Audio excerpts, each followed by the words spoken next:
আসসালামু আলাইকুম ভিউয়ার্স, আশা করি আপনারা সবাই ভালো আছেন। আল্লাহ তাআলার অশেষ রহমতে আমিও ভালো আছি।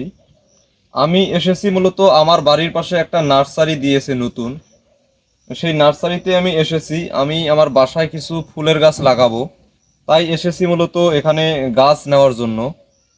এই যে দেখতে পাচ্ছেন, এই যে এই ভাইয়ের মূলত নার্সারি, আমার বাড়ির পাশেই বাসা। এ নিজের হাতে এই কাজগুলো করে থাকে। তো বন্ধুরা, আমি এসেছি মূলত ফুলের গাছ নেওয়ার জন্য। এসে দেখি যে ভাই কাজ করতেছে। তো দেখি ভাই কি কি ফুলের গাছ হাটে নিয়ে যায়, এবং আমি ভাইয়ের কাছ থেকে শুনে শুনে দেখা যায় যে দুই চারটা ফুলের গাছ নেব। আসেন আমার সাথে। তো ভাই, এটা কি কি ফুলের গাছ? বেলি ফুল। বেলি ফুল না? এই একটা গাছ। তো বন্ধুরা, এই যে দেখতে পাচ্ছেন, এই যে গাছে ফুল চলে এসেছে। এই যে এটাই মূলত সেই বেলি ফুল। বেলি ফুলের অনেক ঘ্রাণ। এই যে দেখতে পাচ্ছেন বেলি ফুল, বেলি ফুলের পাতাটা এরকম হয়। আমি এর আগে অবশ্য বেলি ফুল কোনোদিন দেখি নাই। এই যে নিতে আসছি আমি মূলত এই বেলি ফুলটা। এই যে অনেক ফুল চলে এসেছে গাছে। এই যে দেখা যায় যে যেহেতু এটা নার্সারি, গাছ অনেক ঘন ঘন লাগানো থাকে, তাই দেখা যায় যে গাছের এরকম চেহারা এরকম হয় না, গ্রোথ ভালো হয় না। বাসায় নিয়ে গিয়ে ফাঁকা স্থানে লাগালেই দেখা যায় যে এর চেহারাটা অনেক ভালো হবে, গ্রোথটা ভালো হবে, এবং এই তাড়াতাড়ি ফুলও চলে আসবে। মূলত এই যে আমি বেলি ফুলের গাছটা নিলাম। আসেন আমি আর কি কি গাছ নেই এটা আমরা আপনাদের সাথে আমি শেয়ার করি। তো বন্ধুরা, এই যে দেখতে পাচ্ছেন, এই যে এটা হচ্ছে মূলত টগর ফুল। এই টগর ফুল দেখা যায় যে বাসার গেটের সামনে যদি লাগানো হয়, এই এরকম বড় বড় থোপ হয়।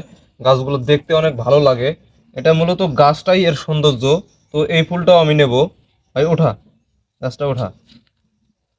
ভাই এই যে বন্ধুরা দেখতে পাচ্ছেন, এই যে এটা হচ্ছে টগর ফুল। এই গাছটাও আমি নিয়ে নিলাম। এটা মূলত এই যে ফুল এখনই চলে আসছে।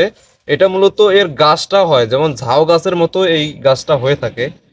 এর ফুল হয়, এই যে দেখতে পাচ্ছেন ছোট ছোট ফুল হয়, ঝাউ গাছের মতো গাছ হয়। গাছটাই মূলত এটা শোভা বর্ধন করে থাকে, গাছের পাতাগুলোই। তো বন্ধুরা, এই গাছটাও আমি নিয়ে নিলাম, এখানে আমি রেখে দেই। তো বন্ধুরা, এই যে দেখতে পাচ্ছেন গাছটি, এটা হচ্ছে মূলত, ভাই এটা কি কি চাইনিজ রঙ্গন। চাইনিজ রঙ্গন। তো আমি এই ফুলের নাম আজকে শুনলাম, চাইনিজ রঙ্গন ফুল। এটার তো জাত আছে নাকি ভাই? অনেক জাত আছে। তো বন্ধুরা, এটা অনেক জাত আছে এই রঙ্গনের। তো এই জায়গায় আছে জাত, কোনটা কি কি জাত দেখাও তো ভাই একটু। এই যে জাত আছে, এই যে ডাবল স্কিন আছে রঙ্গনের। এটা কি? এটা বড়টা। ফুল বড় হয় এটার? এটা বড় হবে। তো বন্ধুরা, এই যে দেখতে পাচ্ছেন, এটাও রঙ্গন। আমার হাতে যেটা দেখতে পাচ্ছেন, এটা মূলত চাইনিজ রঙ্গন। এটা এরকম ছোট ছোট হয়, ছোট ছোট গাছটা মানে থোপ ঝাউ ধরে নাকি? গাছের মতো। ঝাউ গাছের মতো। এটাও বন্ধুরা ঝাউ গাছের মতো হয়ে থাকে, ফুল ছোট হয়। এই একটা দেখতে পাচ্ছেন, এটাও কিন্তু রঙ্গন। এটা হচ্ছে ফুলটা বড় হয়। আরো জাত আছে ভাই। এই এটা আরেকটা কিসের ডাবলটা। কথা বললি? এটা এটা বড়টা। এটা এইটা তো ওইটাই দেখাইলাম নাকি? হুম হুম। এটা কি? এটা ডাবলটা। Double double skin? হ্যাঁ, ডাবল স্কিন। ও বন্ধুরা, এই যে দেখতে পাচ্ছেন, এটাও রঙ্গন, এটাও ডাবল স্কিন। তো বন্ধুরা, আমি এই যে ফুলের গাছগুলো দেখতে পাচ্ছেন, আমি ভাবছিলাম যে এর মনে হয় ফুল হয়। তা এসে দেখলাম গাছ বড়, ফুল নাই। তো এটা মূলত এর নাম, ভাই নামটা কি বললি? পাতাবাহার। পাতাবাহার। এটা মূলত হচ্ছে পাতাবাহার।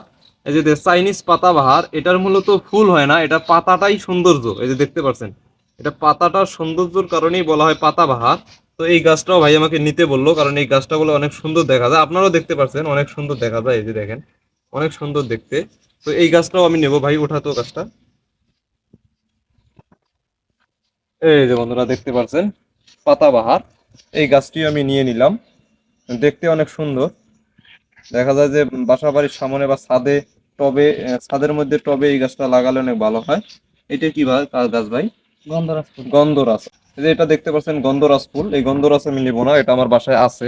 তো বন্ধুরা, আমি মূলত 5টি ফুলের গাছ এখানে নিয়ে নিয়েছি। 2টি টগর, একটি পাতাবাহার, একটি বেলি ফুল, এবং একটি রঙ্গন ফুল নিয়েছি। দেখতে পাচ্ছেন, এগুলো আমি এখন বাসায় নিয়ে যাব। তো বন্ধুরা, ভিডিওটি যদি আপনাদের কাছে ভালো লেগে থাকে তাহলে অবশ্যই লাইক, কমেন্ট এবং শেয়ার করে দিবেন। আপনাদের সাথে আমার দেখা হবে আমার পরবর্তী কোনো ভিডিওতে। সেই পর্যন্ত আপনারা সবাই ভালো থাকবেন, সুস্থ থাকবেন। আল্লাহ হাফেজ।